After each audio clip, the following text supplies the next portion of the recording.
When we... Oh, we're live now. Sweet. Hello and welcome, everyone. We are live after the final siren of round 9 to recap all the action. I'm your host and AFL Fantasy Fanatic, Tim Guest. You can follow me on socials at Tim Guest AU. For those listening on the pod, it's Sunday, the 12th of May.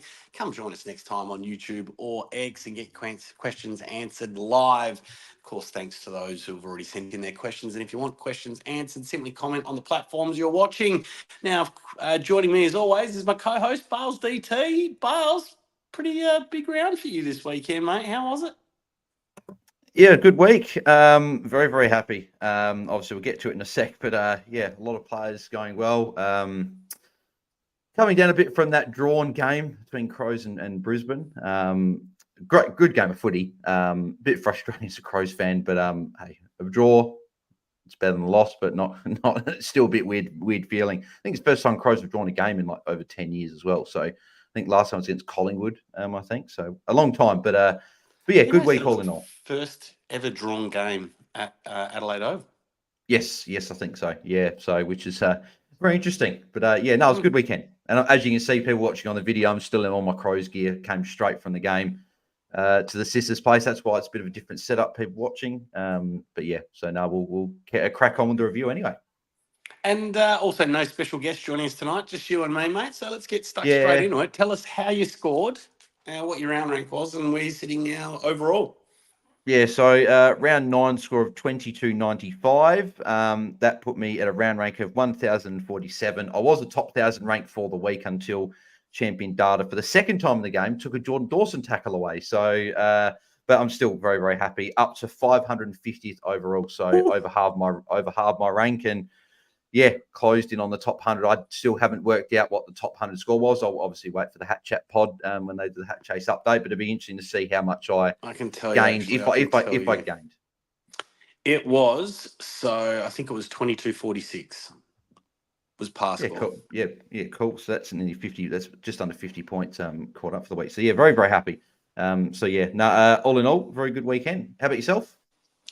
Yeah, not too bad. Look, I guess I'm, pretty happy in the end. I did kind of stuff up on Thursday. We talked about that in the Friday pre-lockout chat. I was hoping it would only cost me about 20 points, but it ended up costing me 52 points. So I finished with a score of 2,200, a round rank of 8,778, and I climbed about 600 spots back to about 4,720, which is where I was about 2 weeks ago. So look, back moving in the right direction. Look, following that kind of hat chase as I do, I slid 46 points. So that difference of having Chloe Hissey on field instead of bloody Williams and the Howes loop kind of thing would have made all the difference. But oh well, The thing that's tough for you is that I remember last year when sort of the no emergency on your loophole. Most people, if that happens, like a mistake with a rookie, might cost them 10, 15 points. But both times that's happened, unfortunately, both rookies that were on the bench for you have scored tons. Yeah, look. Matt Johnson and then now bloody Closey as well. So, sorry, mate. Obviously not great. Well, it's only my own fault. And at the same time, it's, busier with work and stuff like that this year than I have been in the past. So, can't complain too much. I'm still enjoying the game. I'm still doing pretty well and I'm moving in the right direction. I'm still pretty happy with my team and my team value and all that kind of stuff. So we'll just keep playing the straight back, keep upgrading my side, and we'll just see how we end up towards the end of the year. Yeah. All exactly. Right, let's get into our +3, -3s, mate. You kick us off. Yeah, so a few this week, which is good. But I think the main one will go to a guy that actually you'll probably say this guy on debut. So I'm actually going to give it to the guy that led me to getting in a certain Nick Dacos and put him captain.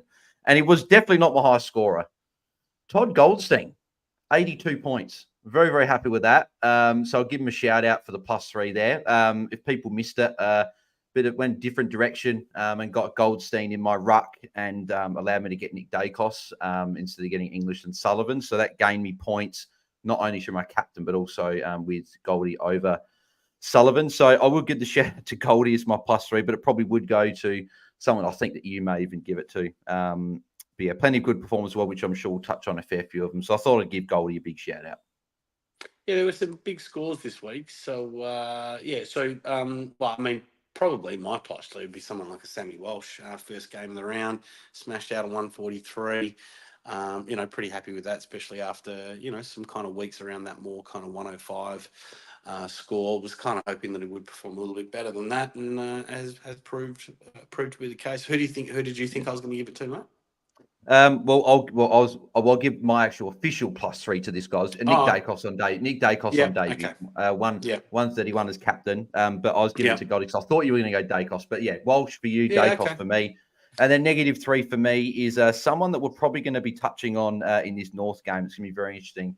Harry Sheasel, 71. I didn't watch this game, watch the other game. Did that for the watch along on YouTube last night. And we were saying before, sort of on a Sunday night and you listen to the pod and you want to join us live, then feel free. If you're free on a Saturday night and want to listen to some fantasy chat, head over to the Fantasy Fanatics YouTube. I'll do a watch along every Saturday night for a game. Maybe not this weekend. I wasn't going to Melbourne, but we'll talk about Sheasel. The role wasn't great, so yeah, he gets my -3. Who's your -3?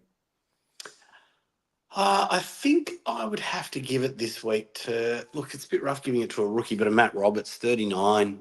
Lost. He's been a pretty solid rookie on the field for us. Scoring in the realm of those kind of 80s. I mean, we know he had a bit of a rough match. Well, not so much the matchup, but it was conditions last week. But to smash out a 39 when he had a break even of 82, he's probably going to lose, a good 30, 40, $50,000 in cash and start heading in the wrong direction. We all got to be hopping off him now. And let's face it, we would have been better with someone like a Lockie Sullivan or even a Hugo Garcia on field, right? Yeah. So. If you're running only two rooks in your midfield, Jeremy Sharp was over a ton, and so was Closey. So, but then there was a lot of really good performers this week. I mean, Riley Bonner with a 129, Matt Crouch with a 117, Jack Steele with a 131, Zach Butters with a 128. No strapping for Steele as well, which was also very promising. Yeah. So some big scores up there, and hopefully you had some of them in your team. Yep. Yeah. Exactly. All right. Well, let's move on to the Content Creators Cup results. Who were you playing this week, mate? I was up against Stato and got the win, and also for the first time this year, which I was. This is probably the one thing I wanted this week. Now looking, they're having a good week. I wanted to be the top scoring coach in Content Creators Cup once this year, and it's happened, which is good. So. Yeah, with the 22.95. I just picked Rids, who also did very well with 22.85. But no, I got the job done over Stato by 22.95 to 21.72, which is good. So just keeps me in that top four, which is the most important thing. Do we know if did Mitch and Mini Monk win this week? So Mitch beat Louis 22.29 to 20.92. DC, who was also top four. 8-1. Yep, DC won 22.70 to 21.45 for Jeppa, and then the Overmullets beat Mini Monk 21.99 to 20.68. So some movement at the top there. So Mitch stays on top. DC and you probably move into second and third there or something like that. And yes, I don't know, or you, DC and Mini Monk all around that kind of second, third, and fourth. So yeah, pretty competitive at the top there for the Content Creators Cup. I was up against Rids. He's having a good year this year.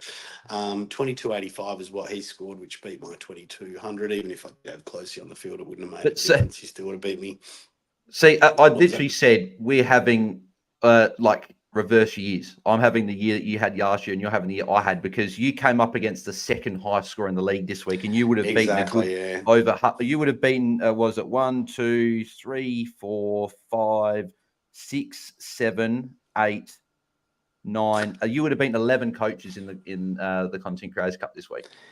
Oh well, look. I now go 4 and 5, so I'm still in that kind of middle pack there somewhere. Yeah. So it's not over for me yet, but look, still a long season to Plenty to go. Yeah. But look, just a quick reminder: the AFL Content Creators Cup is proudly brought to you, excuse me, by Infinite Wealth. Make smarter financial decisions, where winning coaches will get $5,000 for their favourite charity. And just a reminder, there's a bunch of free gifts valued at over $3,000 available for every AFL fantasy coach. Just head across to infinitewealth.com.au/AFL Fantasy to claim your free financial freedom masterclass and a stack of tools and resources to help you make smarter financial decisions. If you have a mortgage, I'll teach you how to pay it off after 3 times faster without paying a single cent extra. if you're paying too much tax, I can teach you how to save thousands each year. And if you're someone who's committed to building their wealth, and I can show you how I bought 13 properties by the age of 27, just head to infinitewealth.com.au/AFL Fantasy to claim and for more details. All right, let's get stuck into the games, Bales. So first of all, on Thursday night, Carlton defeated Melbourne by 1 point in front of 58,000 people at the MCG. George Short was the sub and replaced Adam Chera after he injured his hamstring in the third quarter. And then Taj Woden was the sub for Melbourne and replaced Jack Bailey in the fourth quarter. Pitnet had some finger treatment during the game there. And like I said, Chera was injured his hamstring, so he might be out for another few weeks as well. Yeah, and that could positively impact a certain other midfielder, Carlton, who we'll speak about in a sec. But Chris Petrarca, 134, first good score in about a month. So we're good to see him put up a big score. Played a lot forward. So I think all of us fantasy coaches are just praying to the fantasy gods. Kick 5, I think it was. 5, I think, it was. We're all just praying the fantasy gods, please get forward status. We need another forward to just get forward status. So hopefully he does. We'll have to see how he goes. I think Jaden, and that put out stats, he's got to play like over 70% forward for the next 2 weeks to get forward status. So we'll have to see if that continues. They do have West Coast hosts, so maybe they decide to play him forward a bit more this week, and then we just need the week after. But we'll have to see. If we don't, then we're still going to have a bit of a rabble that is the forward line. Max Gawn, 109. Just got it done enough again. Was right on the borderline for a lot of people with that VC score. Nick Newman, 90 as well. So if you jumped on him this week, 90 was okay. So hopefully, if you're looking at him, he's another cheap-ish target. Caleb Windsor as well, 84, a rookie that's getting it done now. Just solid scores. He's probably now a hold, and maybe even a guy that you put on field in your forward line for the time being. So, but the two players we're going to discuss. So Sam Walsh, Tim, you're an owner, 143, Chera, hamstring again. I think that with that again, they're probably going to have him out for at least 2 to 3 weeks just because he just came back from a hamstring, or they might even have him out longer. So they got the buy in round 14, I think it is. So what's that? You got 10, 11, 12. So you got 4 games. So he might be out till after the buy.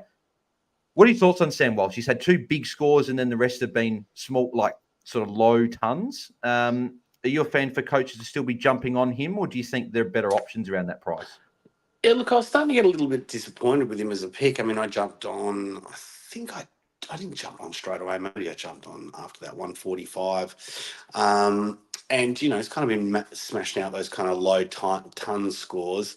It's nice for him to get another 140. The real difference is those tackles. Like in that first game, he got 13 tackles in the game. Just on the weekend, he got 11.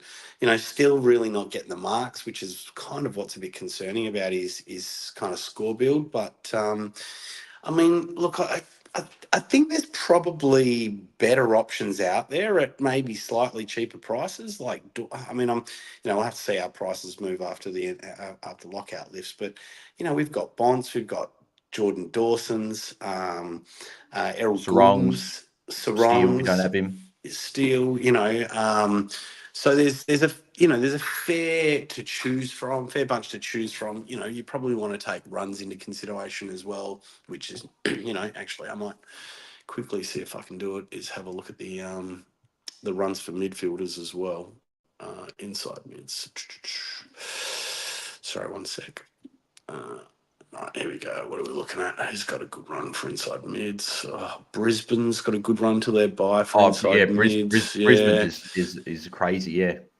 Yeah. Port Adelaide have got a good run next to. They got North Melbourne and Hawthorn. Yeah, AWST have got a good run. Yeah, Port Adelaide have got a great, good run. That's probably about it. Who are we talking about? Sammy Walsh, of course. Carlton, got a tough matchup against, a reasonably difficult matchup against Melbourne next week. Sydney's an easy matchup, but then you've got Gold Coast and Port Adelaide, which are, really tough matchups. Then Essendon, which is kind of middle of the road before their bye. So, it's kind of middle of the road, but like I said, I tend to think there's probably other options out there. I think the good thing with Walsh is his floor is always really high because he's always going to get those touches. And it just depends if those weeks where he can get those boom scores with the tackles and stuff. But yeah, I think he's a solid option. I think he's a solid option. I just think, when you're looking at the price of Sam Walsh, so that lockout's lifted, so it'll be a bit better when we can refer to price and stuff moving forward. But he's at 960. If you go 18K more, Caleb Sarong, 19K more, you got Jordan Dawson. You've even got like a Butters who is 22k cheaper. Goulden is 29k cheaper. Even a Jack Steele. I'd much prefer a Zach Butters. Yeah, Jack Steele dropped a fair bit because he's cheaper. We'll talk about Bont a bit later, but he's cheaper. There's a lot of options here that are cheaper than him. So he's just in that. He's probably that guy that if you've got him, great. You're definitely holding. He's looking really good, but it's almost you probably want those other guys that are either cheaper or tiny more expensive. But if you want Walsh, I think he's not a bad option. But the one we got to speak about, the main one that a lot of people are going to be talking about this week, Clayton Oliver, 99, looked good as well. He just every game the last couple of weeks, he's just getting slowly back to the Clayton Oliver we know. Whether he gets back to that 110 Clayton Oliver that we know this year, we don't know. But 99 gave away, I think, 3 free kicks, and he gave away 4 last week. So could have been back-to-back tons. Is it just as simple as what with a break in of 74, West Coast this week? He's just, if you can get him, he's just a great option to bring in. I think he's going to be a bit tricky because of his price point. A lot of people are going to be $7.25. Yeah, say for example, I guess, you probably could do a little bit of a rookie down and then, on top of I don't know, whether it's a Sanders, a Dempsey, some of those rookies that are around about that kind of $500,000 mark, you probably could upgrade them to someone like an Oliver. Yeah, exactly. It could be, and there's a play that I'm doing my trades potentially this week, so I've already thought about it, mate. You know me, I'm always ready to go with trades, mate. Sure. But there is I'll go through them after, but there's a play I'm considering with Oliver coming in as well. But when you did actually mention Sanders, funny enough, just while we're on the topic of Sanders, 42 disposals, a goal and 8 touches and 139 fantasy points in the VFL. So we'll see if that's enough. Maybe Bevo needed 50 touches to get in, but we'll see if he comes back in. But Oliver. I hope he does come back in. I think if Oliver works, I think he's a great option to be bringing in. I think he's at worst, you can flick him at round 14 and get in a top liner, but I think he's going to just get better and better as the more games he gets. And he's not $7.25. He's a player at that $700 price point. Yeah, I guess other players that we might be looking at at that price point are those forwards, those forward options, right? And I would much prefer to bring in an Oliver over any of those guys. Exactly. Yeah. Perfect. We'll move on to the Friday games. Oh, sorry. Right. Sorry. Thursday, because we've got 2 Friday games. This is a weird week with fixturing. But anyway, we'll move to Friday.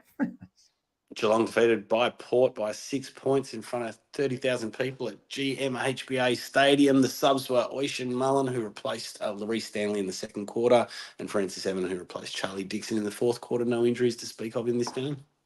Yeah, cool. Ollie Wands top scored 133. It's frustrating, but also at the same time for all of us that started him, it probably vindicates that he was a good starting pick. He just didn't go well at the start when we need him to go well. So that was frustrating, but he played really well. Max Holmes, 101, just continues to get it done. I think he's averaging like 96, 97 in the back line. He's sort of the top 8 defenders. So he's looking really good. If you started him, you'd be very happy. Dante Vicentini, 71. If you did make that play and cover him this week, that was a pretty decent enough score with the 71. Apparently played pretty well as well, but I still expect Jordan Sweat to come back in if he is ready to go. Tom Stewart, poor score there, 64. Was against Port Adelaide, but you just expect him to score better than that. Josh Sin, 56, played his first game for Port this season. And then Ollie Dempsey, 49, and Jai Clark, 44. A lot of people had them on their benches and trying to get the loopable score, but not to be.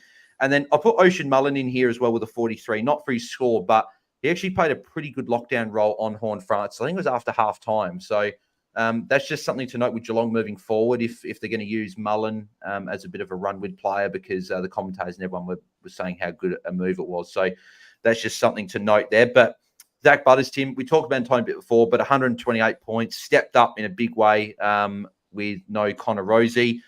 Do you think that how good an option do you think he is? Do you think he's one of those top guys in that price range? Because he's got the good buy, got a good run coming up, sort of ticks a lot of the boxes. Yeah, look, great buy, good run, great player, and certainly at kind of the bottom end of the pricing of some of those kind of top 8 mids we can kind of see there. I mean, I think Rosie being out this week obviously helped him. And I mean, we did expect to see some attention go to him, which didn't kind of really translate or really happen too much. So he was able to kind of get free and really rack up. But look, I tend to think he's kind of underperformed towards the early part of this year anyway. So I'm hoping that he'll continue to smash out some good scores from here. What do you think about Zach Butters, mate? I'm a fan. If you're looking for a premium midfielder, I think he'd be one of the top ones because it ticks all the boxes. Good buy, great previous couple of scores. He's got really good matchups to come as well. Whether Rosie's in the team or not, I think it's just a good pick. So yeah, he'd be one of my top options in that price range.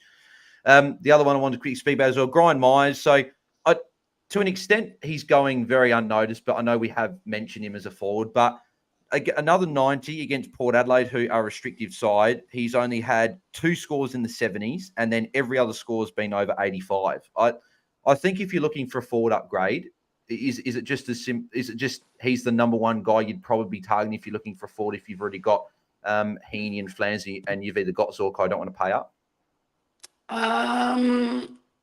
Look, I'm still not sure about the forwards. I mean, I think kind of Dylan Moore probably stands out more to me as probably one of the more appealing picks in that forward line. Look, I'm not sure if it's the right strategy, but my kind of play this year is to just kind of sit back and upgrade other positions on the field, and kind of just see how things pan out in that forward line. And I don't really mind. I don't really mind if I get on late to players without too much value, because I don't really see any of them as offering a huge amount of upside. So I kind of feel like I'm going to upgrade players that I think are clear, kind of home runs, and I'll just see how it all kind of plays out in the forward line, and jump on there when I get the chance, when I've finished upgrading the remainder of my side. Yeah, no, I think I agree as well. Beautiful. We'll move on to the next game.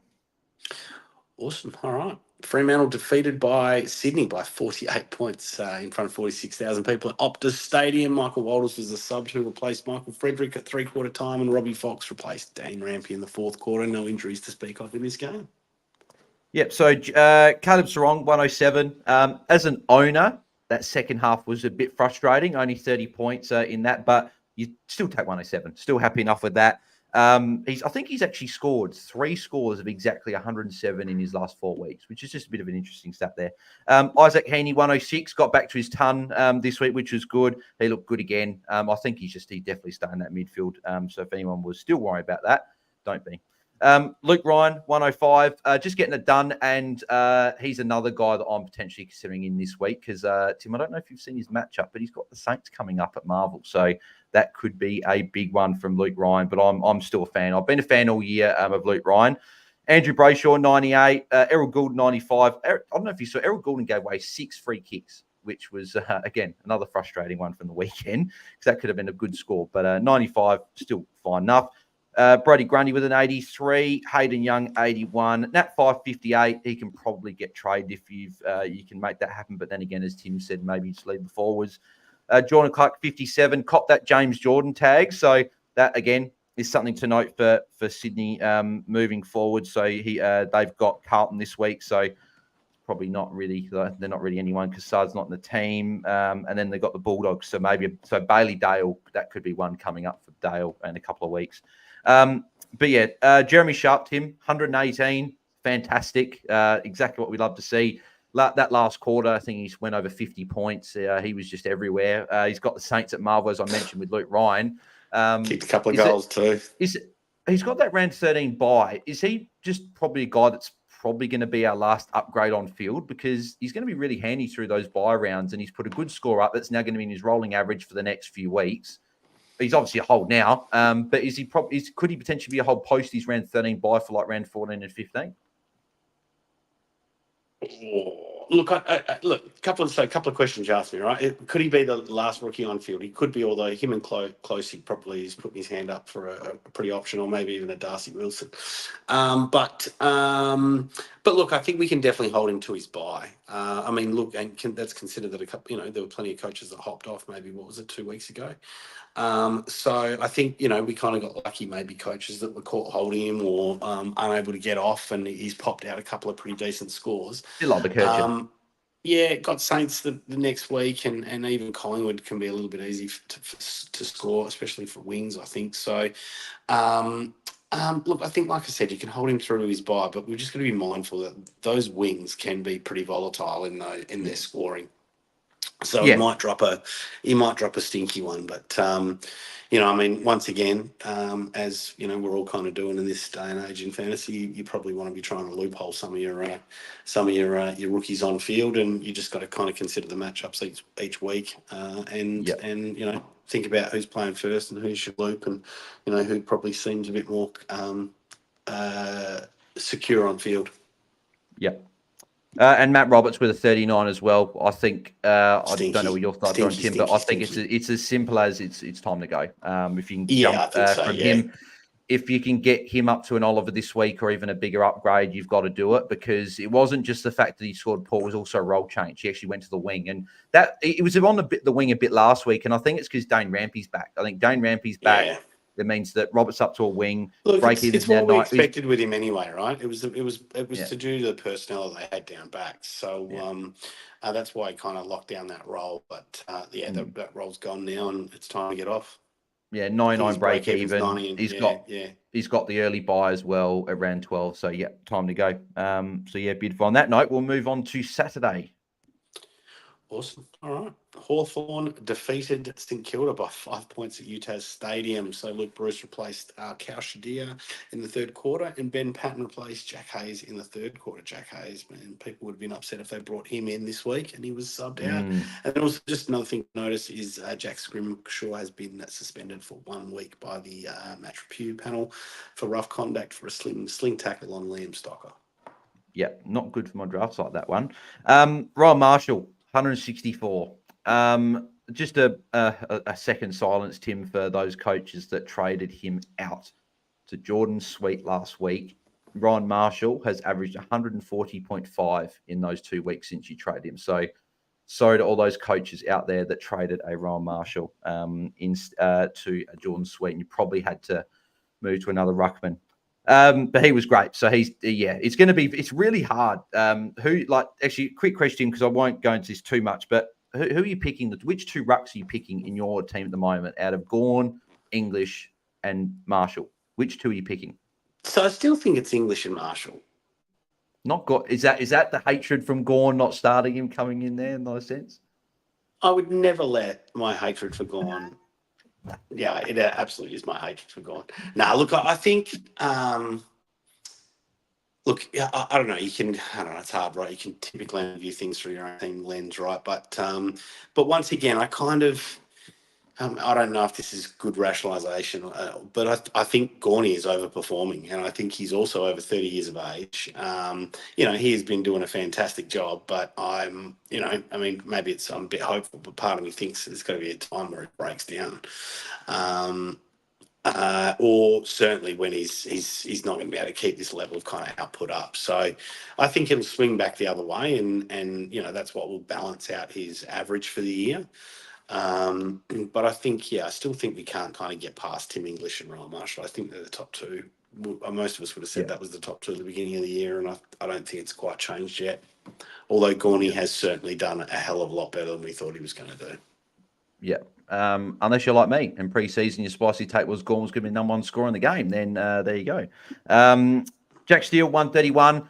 The positive for that, no knee strapping, look good. I think we're sort of all steam ahead with Jack Steele moving forward. So anyone that's still got him, not anyone still got him. Everyone's got him can breathe a little bit of a sigh of relief, because we probably had that PTSD from last year. But he's looked really good on the weekend. 13 tackles as well, which is what we love to see. Riley Bonner, 129. Actually, I'll come back to him in a sec. Lloyd Meek, if anyone jumped on him this week, 124. Backed up that 110 or 115 that he got last week. So he was very good again. Nasai Wayne Miller, 119. Darcy Wilson, 87. He's performed like top 6 forward, so we're definitely not getting rid of him anytime soon. Dylan Moore, 71. Brad Hill, 65. Just highlighting those forwards again. Just a few sort of average scores from 2 other forwards. Jack Sinclair, 59. That's a bad, dirty score for those coaches that jumped on him this week. That would be so dirty. Yeah, and that was like a Hawthorn's almost like team tag. Like they were just aware of where Sinclair was at all times, which was frustrating if you brought him in this week. Hugo Garcia, 58, was solid enough. Got the job done. I had to play him on field this week with those other guys not going too well. And Jack Hayes as well, for a few people jumped on him this week as when Peating was dropped. That's again, like from last week, that's looking at the delete team button after that one. So, but I will come back to Riley Bonner though, Tim. 129. We were probably all thinking he's a trade out option, but he's in the top 10 defenders in terms of average this year. Weren't. Like we weren't. Well, we were well, thinking, or maybe we me were then. I was. He had a good run. We thought he had a good run. We thought he had North Melbourne and Hawthorn coming up, and we expected him to score well in those matchups, and he has done. Now, I don't think we want to get ahead of ourselves too much in terms of do we keep him, but he's certainly not a trade out priority. Yeah, he's averaging 93.7. I don't know. You probably move him at around 15 buy when his buy is, but there is a world if he keeps this up. Because Sinclair in the midfield has meant that him and Nasir is the main two back there, and he's taking essentially every kick in that he does, and Nasir's getting a few as well, but it's mostly Bonner. So yeah, I don't know. Got another couple of good matchups to come, so he's looking really good. People did ask me, do you trade him in last night? And I was saying, no, you're not looking at trading him in now. You're looking at another. You go for the next guy. But yeah, he was very, very good. But yeah, beautiful. Move on to the next game. All right. Essendon defeated GWS by 20 points in front of 37,000 people at Marvel Stadium. Ben Hobbs was the sub and replaced Alan Davey Jr. in the fourth quarter. And for Sydney, Harvey Thomas for GWS, Harvey Thomas replaced Connor Stone in the fourth quarter. Once again, no injuries really to speak of in this game. Yeah. So a bit of a lower scoring game, this one. The only real big standout performer was Nick Martin with a 121. Just continues to rack up and get the job done. So he was fantastic again. Tom Green, 98, had a lot of the ball, but all the midfielders scored bad. He was the top scoring mid for the game, which was good for those coaches that had to endure that tough injury last week. So 98 was pretty solid there. Zach Merritt, 87, that first score under the ton this year. So I think has everyone now scored under the ton this year, I think Walsh is the only guy, but he didn't start the year. But I think everyone else has scored under the ton now, unless I'm just forgetting someone out of the blue. Todd Goldstein, Ruckman of the decade. What a man, 82. Very, very happy with that 82 there. I'll now be looping between Todd Goldstein and Jordan Sweet for the next couple of weeks until the buys. Then I might move to one of those other rucks. Jai Caldwell, 79. Had a bad last quarter. I think he's on 71 at three-quarter time, so could have been a bigger score, but unfortunately didn't go on with it. Lockie Whitfield, 77. We'll discuss him in a bit as well. Darcy Parish got a 60. That, again, I saw a lot of coaches this week, Tim, and you probably did as well, that went Darcy Parish and Jack Sinclair as trade-ins this week, both of them, and both stunk up the place. So not very good from them. Darcy Jones, 33, Aaron Cadman, 25, and Harvey Thomas, 14. So all those GWS rookies are not too great this week. But Lockie Whitfield, 77, copped the tag for the second week in a row. Is this something that we need to be worrying about? And maybe not. Whitfield's not a trade out because we've got other issues. But at his bye, if this continues for the next couple of weeks, he's got Bulldogs this week. I don't expect anyone to go. Is maybe a West or someone. But considering ownership, I don't think Lockie Whitfield is a major problem for coaches. I think Harry Sheasel is a bigger problem. Yeah, we'll speak about obviously Sheasel in a set, but I'm sort of meaning like going forward, is this something that we could see happen a lot more? The fact that Giants have now lost both games when he's been tagged? Maybe, but I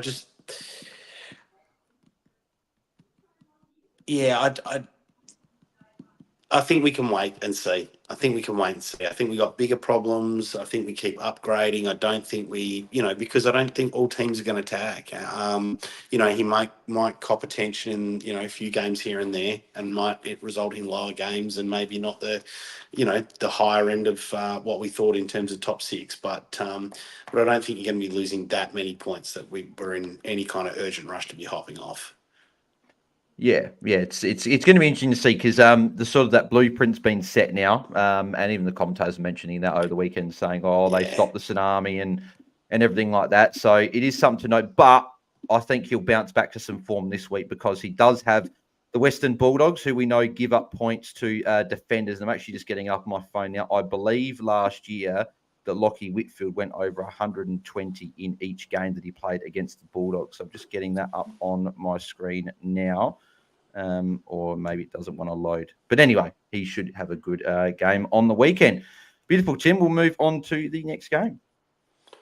Richmond defeated by Western Bulldogs by 91 points in front of 38,000 people at the MCG. So Noah Cumberland replaced Jack Graham in the third quarter for the Tigers, and Luke Cleary replaced Latham Vandermeer in the second quarter for the Dogs. There was a bunch of injuries for the Tigers in this game. So Sam Banks got crushed by Timmy English and ended up going off with concussion protocol. Jack Graham, there's a hamstring injury, and then Rioli Jr. once again kind of got collapsed on and he's injured his leg there. And then Vandermeer, after coming on as the sub, injured his shin. Yeah, beautiful. We'll move into the players from the game. And Whitfield, scored a 134 and a 130 against the Dogs last year. So hopefully score similar to that. So a few players for this game. James Harms, 134. I couldn't trust it as a forward option, but a few people might go there this week. Big score, didn't get the CBAs, but he's a forward and maybe people might want to go there, but I still don't trust Bevo. Marcus Bonampelli, 126, looked a lot better in this game. Those tackles were up again, kicked a couple of goals.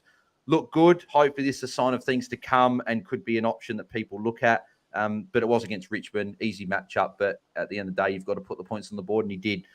Tim English, 109, slowed down that last quarter. Was on the bench for a long time on that last quarter. Not sure what the hold-up was with getting him back on, but he scored solid enough as well. Bailey Dale, 104, continues ton run. I think if you remove the sub game and the game where he played forward against Geelong, he scored a ton in every game since round 2. So he's been really good. So if you did jump on him, you'd be very happy with that. Jack McRae, 88, was solid as well. Didn't have a single CBA in this game, but I'll still take an 88 in this forward line. And Jaden Short got a 74. I was closely looking at him this week, and he didn't put the score up on the board. But the two high-scoring players in this game, Adam Treloar, 154, Tim. We keep mentioning it that he's been so good this year, but we just can't do it. But he keeps getting it done. Another massive score.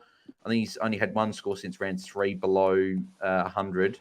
Is there any way that you could go an Adam Treloar, or are you still nervous with the soft tissues? I'm very nervous with the soft tissues. What's he also priced at? 987, so he would be priced at. Yeah, so look, I'd be guessing, right? But 112, 113 or something along those lines. Look, I can't see him maintaining that average for the rest of the year, considering his age, considering his injury history. With guys like this, I kind of think that you just have to kind of tip your hat and say, all right, well done. We missed you. And you got to try and look for the player that's, maybe got 5 or 10 points pricing undervaluing them and try and find that player. That's if you want to keep, give yourself the best chance of improving your team and getting the highest overall rank at the end of the year. Yeah, exactly. The other player that's quite a bit, could be a bit of a sneaky play. If you've got 98K and you can go up from Roberts, Tim, what do you think about an Ed Richards as an option? With Libra out for we don't quite know how long. When is that midfield? Scored a 141, 698, break even of 44. He's got the round 15 buy as well, so you can even just hold into the buys. And if he's not continuing that, you can trade off. What are your thoughts on Ed Richards as an option? I haven't really considered it at all. Let me ask you, what do you think? I think he's a solid option. Had the most CBAs of any Bulldogs mid, so that's and it was clear that when Libba has been out this year, he's the guy that goes in and replaces him. I think again, if you don't have the money to go up to like either a top 6 defender, or you don't have the money to go up to a big premium midfielder, I don't mind an Ed Richards as a bit of a play through the buys. He's cheap enough, 698. I know it's his first score over 90 this year, but I just think that he's had a few weeks to have a look at the role when Libba's missed, and now I think he knows now he's going to be in there for at least a few more weeks. I think could be a good play. You can hide behind the break even of 44, and he should make some decent cash. So I'm a fan.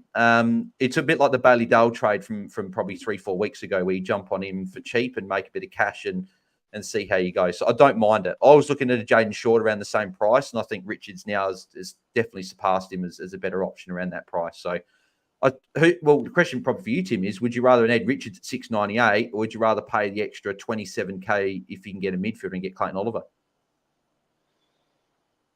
I think I prefer Clayton Oliver.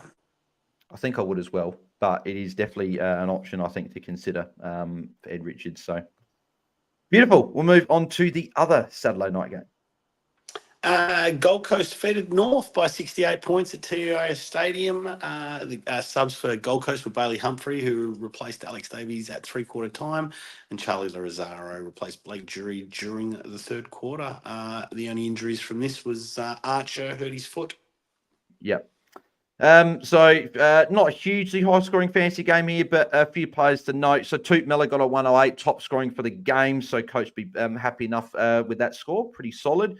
LDU finally broke his drought of sort of the ton, getting no tons. So he went over the ton, which was really nice for owners that have stuck with him. I believe, was that his second for the year? So first one was in round 5, but yeah, only 2 tons this year. Unfortunately, it's been disappointing. Sam Closey, another big score from a rookie, 100 points. He was very, very good. He's now probably just going to be on our fields and a hold through to his round 14 bye.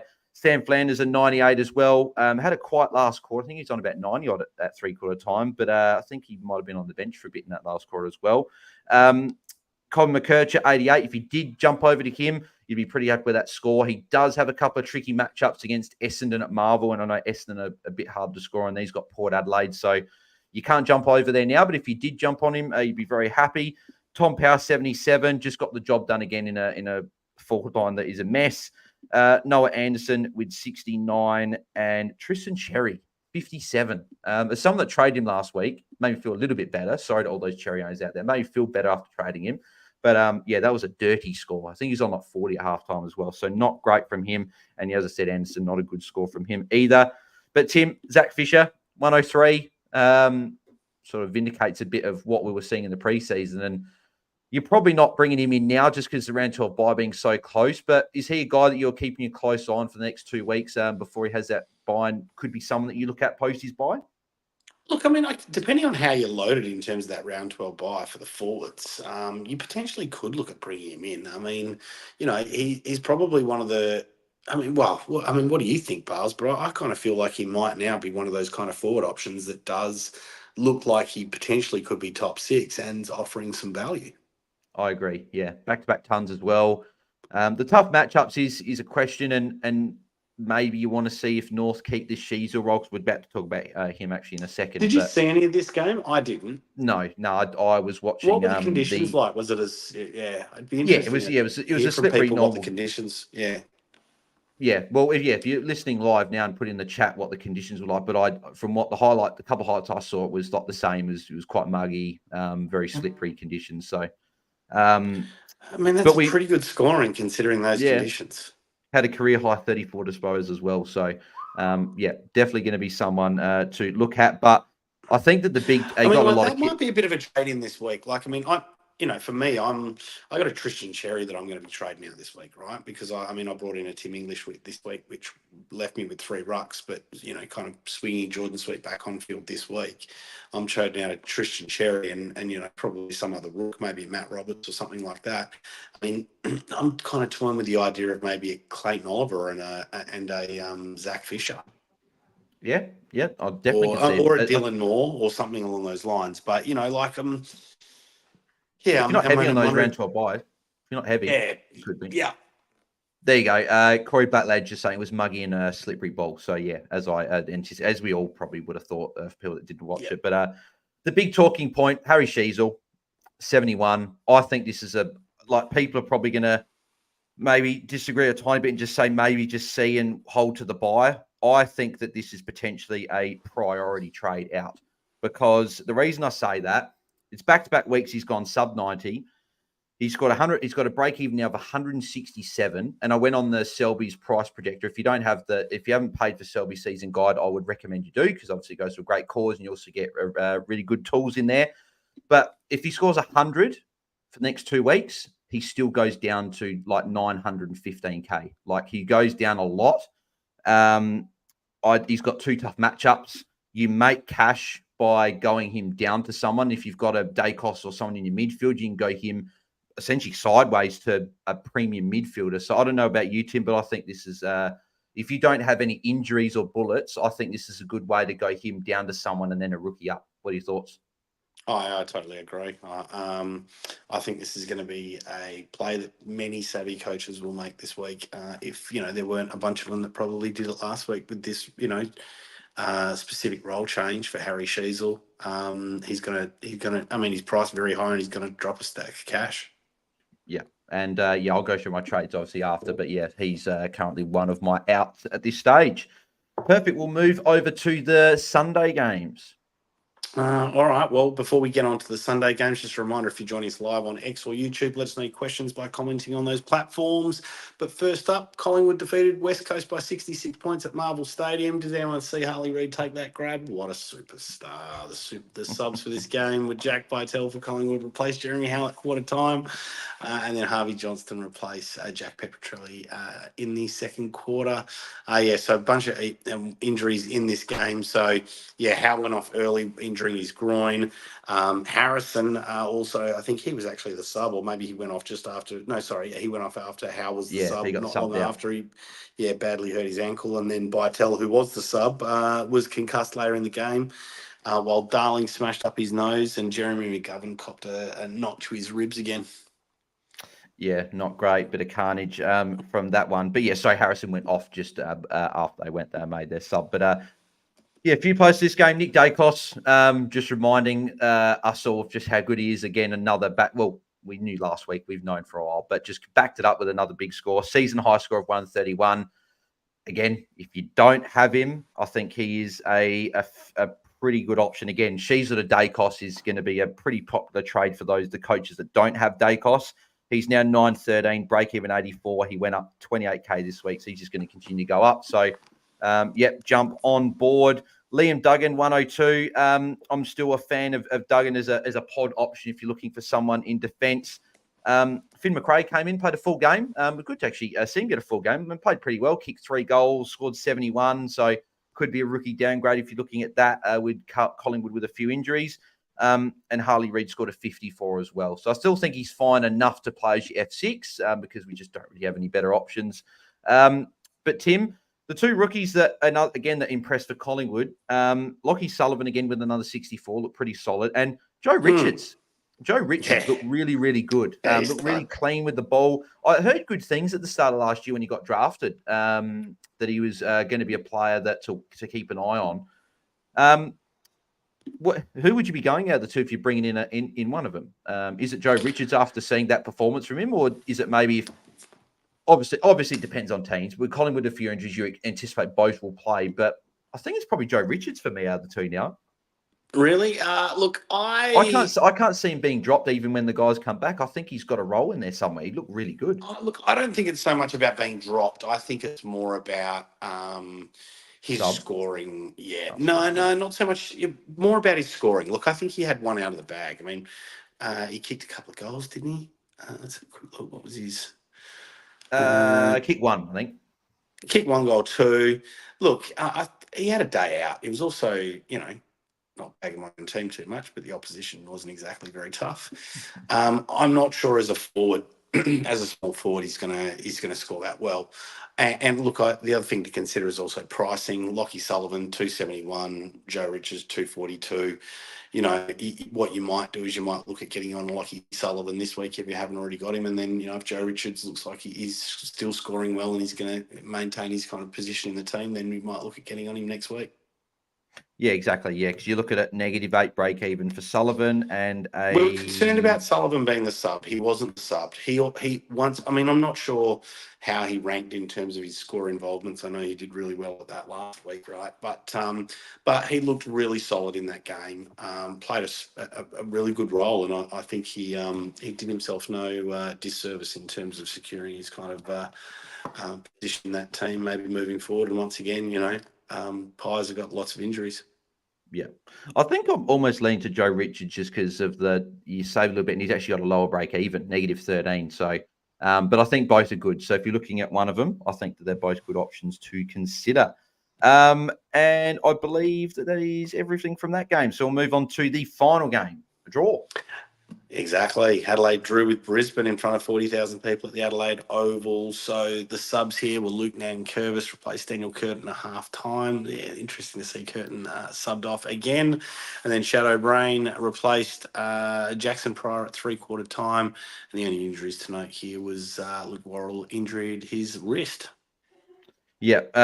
Well, I think WA fans be sort of rubbing their hands together, maybe thinking Dan Curtin might go back home after being subbed twice. I really didn't understand that. And it came back to bite the Crows in the end because Worrell got injured a couple of minutes later. Well, literally almost straight away. So, very frustrating. But Matt Crouch, 117, had a lot of tackles in this game as well. I don't actually remember the exact amount of tackles that he had, but I think it might have been like 13 or something from if I recall that, but he was very, very good for those coaches. Yeah, 13 tackles, season high there. So coaches that have him will be very, very happy. He's been a pretty solid pick besides the week that he missed. Josh Dunkley, 114, continues to get it done. I think he could be a pretty good target if you want to pay up for someone, if you want to go Sheezel across to him, because he has now got Richmond and I believe it's Hawthorn the following week. So he's now got 2 really good matchups. Yeah, it is Hawthorn at Marvel. So this could be some big scores from Dunkley coming. Roy Laird, 109. Dane Zorko, 109. Lockie Neal got an 80. Even with a good run, I just don't think we can go to Lockie Neal this year. Jake Saligo, 79. I guess the worry with him was always that he could put up just an 80 if he gets a lot of the ball, but not those tackles and marks, which was today. Bruce Rebel, 57, solid again. I think he's in the team for the foreseeable future with the injuries they've got there. Kyle Loman, obviously, with a 52 as well. And Dan Curtin only got the 8, so wasn't really involved a great deal even before he got subbed out. But Tim, Jordan Dawson, 118, top scored for the game. Looked really good in that last quarter as well. Almost got the Crows over the line, nearly kicked the winning goal. As I said, he's just been really good this year. What are your thoughts on him as an option? 979. I think we all know how good Dawson is, but I guess it's 979. What do you think about the price? Obviously, he's got a good run as well coming up for the next 4 weeks. I think buys have got to come into it. In terms of your buy planning, just you've got to have a bit of a look at how you're laying out in your midfield there. But look, I mean, there was a fair bit of uncertainty around his role in the early stages. Adelaide Nicks didn't really know what he was doing with that midfield there for a while, but since he had that 60 in round 5, he smashed out. I'm not even sure what his average would have been over those last 4 weeks, but it would be pretty big. He's done a 155, a 122, 100, and 118. So he haven't even gone under 100. So he's looking pretty secure in that role now.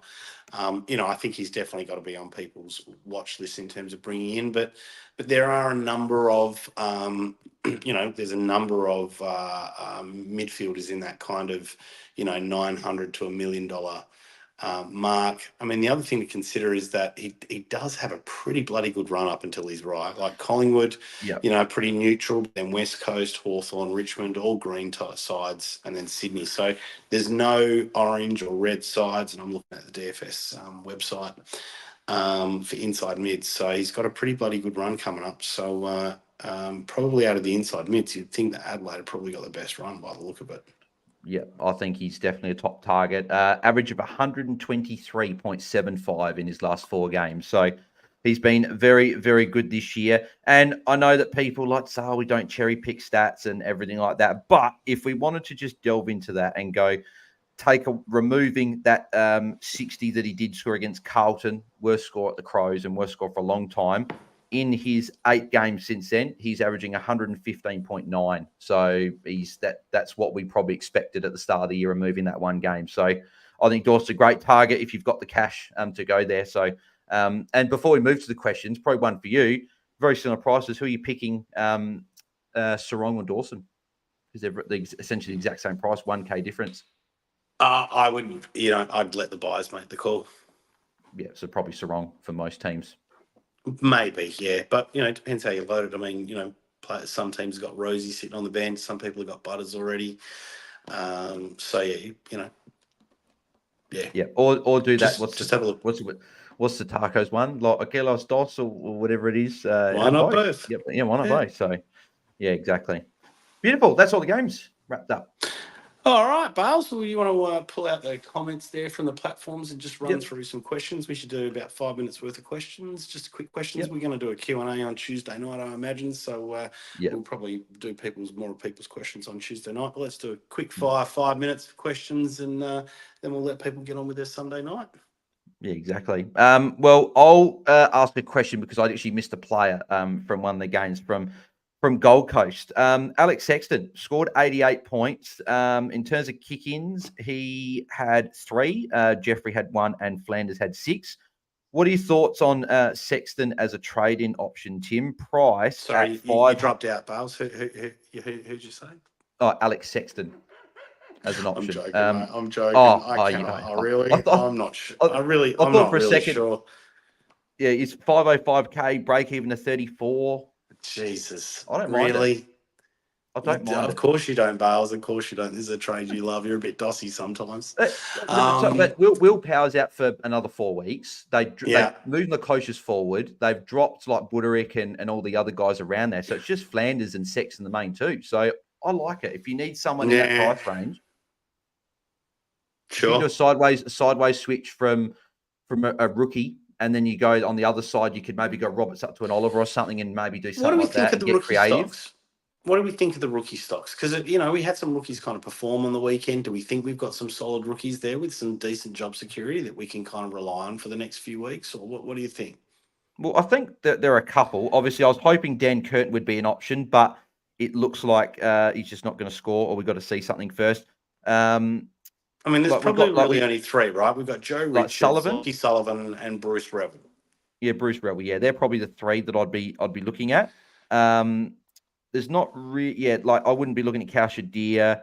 I wouldn't be looking at Patrick Voss. Joel Frazier's one to just keep an eye on probably this week for the Dogs. He scored a 62, needed 1 break in. I probably want to see it one more week before jumping on. But I think they're the 3. How would we rank them then? How would you rank Richards, Sullivan, and Revel? I've probably got Richards 1. I would have had Sullivan 1. Yeah.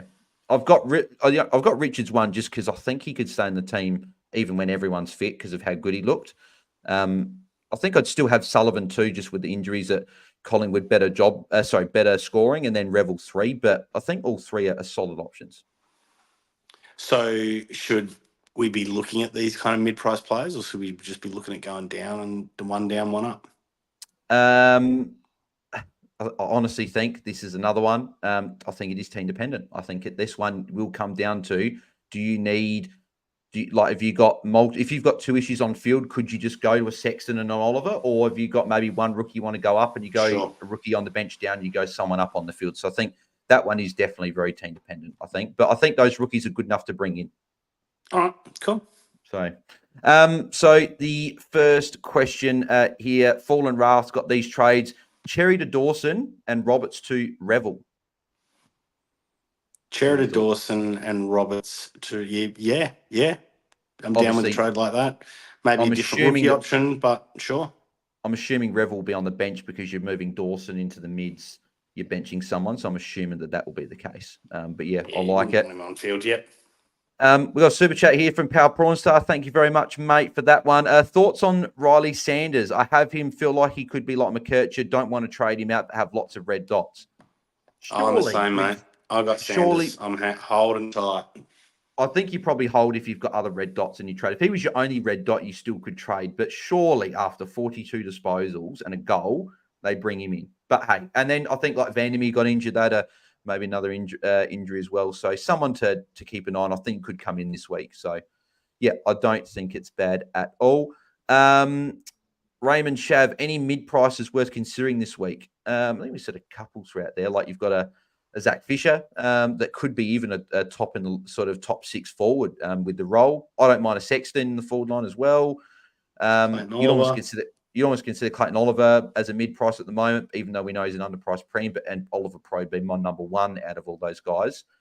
They're probably the main ones, I think. Ev Richards as well, another one I don't mind. There any ones from you, Tim, that you can think of, or probably those ones there? Or I think we've talked about most of them so far on the show. Well, one man band actually says, what about Windhager? Thoughts on Windhager as an option? Yeah, how's he been going? Scored another 95 on the weekend. The only thing we got to watch is sometimes he gets a little bit of a defensive role, and that can limit his scoring a little bit. Actually, So look, it can just be a bit up and down. I wouldn't jump there now. He's 720. He scored his last four, 105, 66 against Port Adelaide, 112 and 95. I think I'd rather Ed Richards save the 22K and get Richards, who just come for a monster score. I think. Well, once again, I mean, it's not far off bloody Clayton Oliver, right? Yeah, exactly. If you can get Oliver, then great. But if they need defender, it's going to be. Would you go Richards over Windhager if you're looking for a defender? Can't imagine they need a defender. Yeah, we've got plenty of defenders, don't we? I think so. Most. Yeah. What's the next one here? Sean says, are we trading Sheasel and Roberts for 2 primos or Roberts and Lazaro for 1 primo? So, yeah, so this is probably going to be another popular question this week. Oh, it's a great move to trade them for 2. So you'd rather trade Sheasel to someone else and go Roberts up than going like a Lazaro down and Roberts up? So it probably comes down to would you rather Sheasel and an upgrade from Roberts, or would you rather a premium from Sheasel and then an upgrade from Roberts? I think it's. I don't know. Does it depend on the bench? In the week for me. Yeah, it does. It depends on a lot of things. This one, right? So it depends on the bench. Depends on how much cash you got sitting on the bench. Depends on how you're shaping up for the buys. Like, we're not that far away from the buys now. It also depends on the structure of your side as well. Like, you want to make sure that you've got those best rookies on field, and you're not, because if you got too many defenders or not enough midfielders or whatever it is, that you're not able to get those right rookies on the field. So, we've talked about a Jeremy Sharp, we've talked about a Sam Cloese, Colby McKercher. They're the kind of, definitely a Darcy Wilson. People, they're the kind of guys you want to have on the side as well. But look, I think there's going to be.